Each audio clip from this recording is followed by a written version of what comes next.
Hello and welcome to Chuck's Culture Channel, your YouTube home for lively conversation on the lively arts in St. Louis and beyond. And in this episode, I'm talking with actor Gregory Williams Welsch. He's based in Nashville, was born and raised in St. Louis, and is coming home in December 2023 to appear in the one-man show Christmas with C.S. Lewis at the Westport Playhouse. Greg has an active career on both stage and film. Here's a bit of his demo reel to give you an idea of what the latter looks like. You got just a minute you could read something over for us? Where'd you get this? Well, they're all over the place. What's it say? Well, for one thing, it says the Mormonites have been in cahoots with the Indian for some time. That's not true. Well, it ain't. But that don't really matter, does it? The damage is done. What does this mean? Well, that ain't good. No, it means we step 1 foot outside of Caldwell County and it's liable to get shot off. Thank you!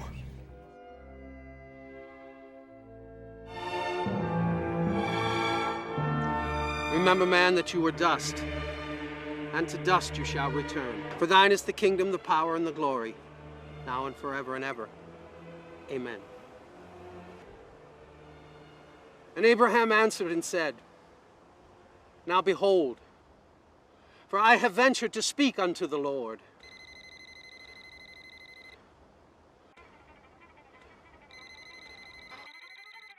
Although I am but dust and ashes. Careful, careful, gentlemen. Gentlemen, no, be careful. Pick it up. Pick it up. Father Wakefield, I had to return to Whitehaven. My sister was here alone. I missed Robert, and Robert missed me, and Polly can take just as good of care of him here. Well, if Malcolm knew his son were here, he'd have never left for Virginia this morning. Malcolm and I, we quarreled about my leaving.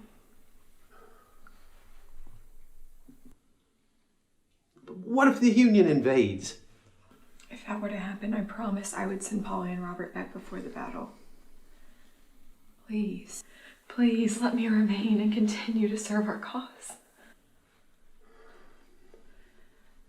What am I to do with you, Clarissa? That's an interesting choice. It needs a home. I was watching you. It's as if it chose you. You see, they come in and you come in unaware and brush away the memories like so much dust. Remember, man, that you were dust, and to dust you shall return. There you had a little video introduction anyway to Gregory Williams Welsch, and here he is live. So, hey, so where are you right now, by the way? Right now I'm in Nashville. I'm at my home in Nashville, Tennessee. I work out in Nashville. Okay. Yeah. And I'm from St. Louis originally, but I work out in Nashville now. Yeah, but let's mention that. Yeah, you're a St. Louis native. And we are recording this mostly to talk about the show you're doing at the Westport Playhouse, right behind me, in December. So I've already mentioned that in the intro. Tell us a little bit about this. Well, Christmas with C.S. Lewis is a show written by David Payne, a partner that I work with. And the conceit of the show is actually back in the late 50s, early 60s, Lewis's agent would bring American writers and historians to his home, he and his brother's home in Oxford.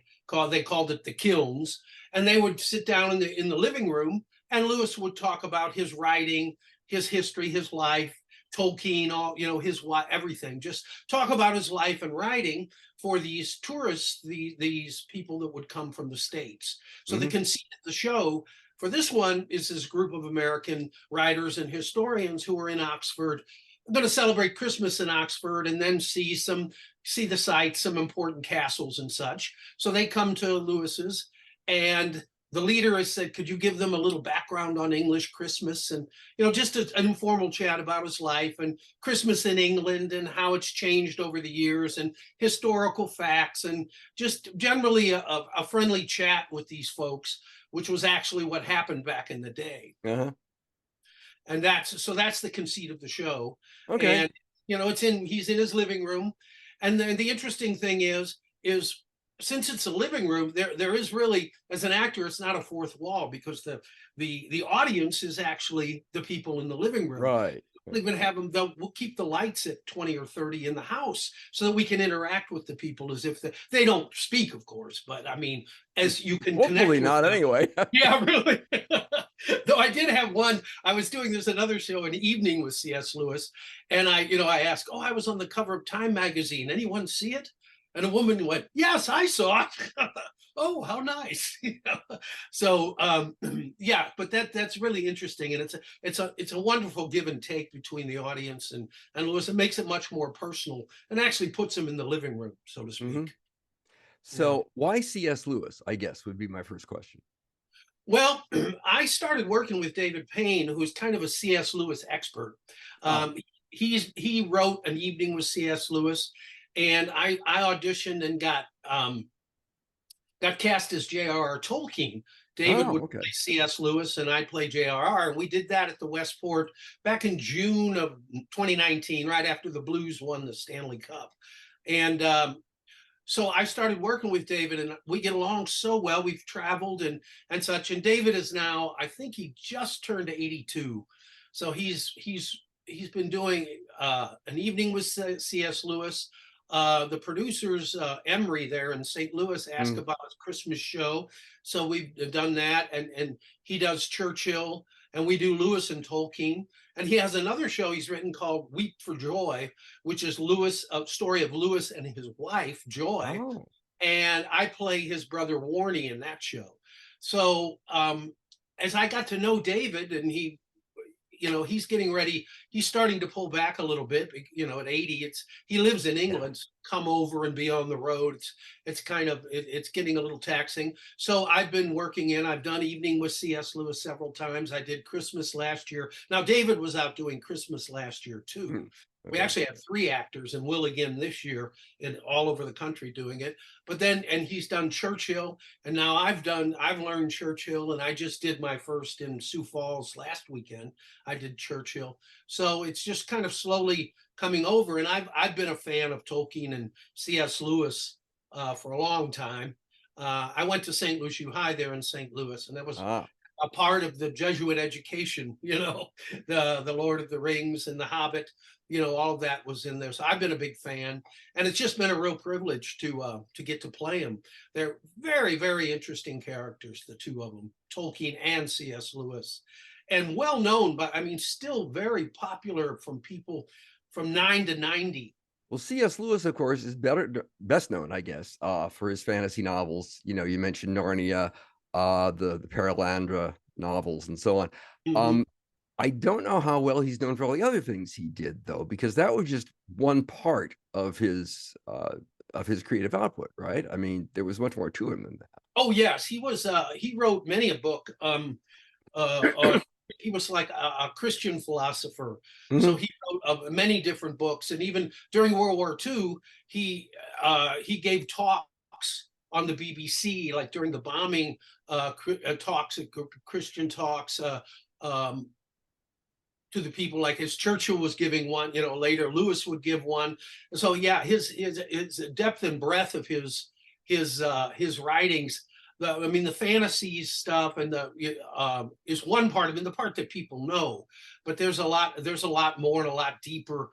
And actually he and Tolkien was a very devout Catholic. Lewis was an Anglican. So there was, they were very good friends, had a bit of a falling out over that. And it was, it's been very interesting. And he's really well known and a character, especially along with him and his brother Warnie, who was also an author and did books on like the 17th century French history, Louis XIV and such like that. So very interesting characters. It's a lead-in, and Lewis talks about Christmas, but he was a real raconteur. So he talks about Christmas, but he weaves it in through his own life. He became an atheist and was an atheist up until his late 20s. Then he met Tolkien, who actually brought him back to Christ, to being a Christian again. And there's a very funny line in Lewis and Tolkien where Lewis says, well, if it weren't for you, I'd still be a heathen. And Tolkien says, oh, no, you would have found yourself, you would have found your own way. He said, my only regret, though, is that I couldn't get you to become a Catholic. You chose the less scenic route. So because Lewis came back to it, but he stayed to be, he was an Anglican. So, yeah, it was very, very interesting. He talks about that. His relationship with his wife was an American, a very outspoken, intelligent writer herself from Brooklyn. Grew up in Brooklyn. And so she married and was part of the Oxford scene over there. And you can imagine with these staid English professors and this woman from Brooklyn who didn't hold back. That's a very interesting story. And she got cancer and died tragically. Well, I mean, she went into remission. It's a very beautiful and romantic story. And then, of course, his friendship with Tolkien, like I said, he got back to Christianity through Tolkien, and they were great friends. He was one of the Inklings, of course, Tolkien and Lewis. Right. Yeah, the Inklings were that group of John Williams, the group of writers that met at the Eagle and Child pub, which they called the Bird and Baby. And they would read their works to each other like a new chapter, and they would comment and criticize, give ideas about the writing. So they were both members of the Inklings. And Tolkien actually says if it hadn't been for Lewis, he wouldn't have written The Hobbit and The Lord of the Rings, because he was doing it. He was a philologist, study of words and language, and he was writing kind of mythological histories and creating those languages, and he was doing it for fun. And he read some of what he wrote to Lewis, and he said, J.R.R., you should write this down. And Tolkien was like, oh, who'd want to read this? It's just my rambling. I want to read it.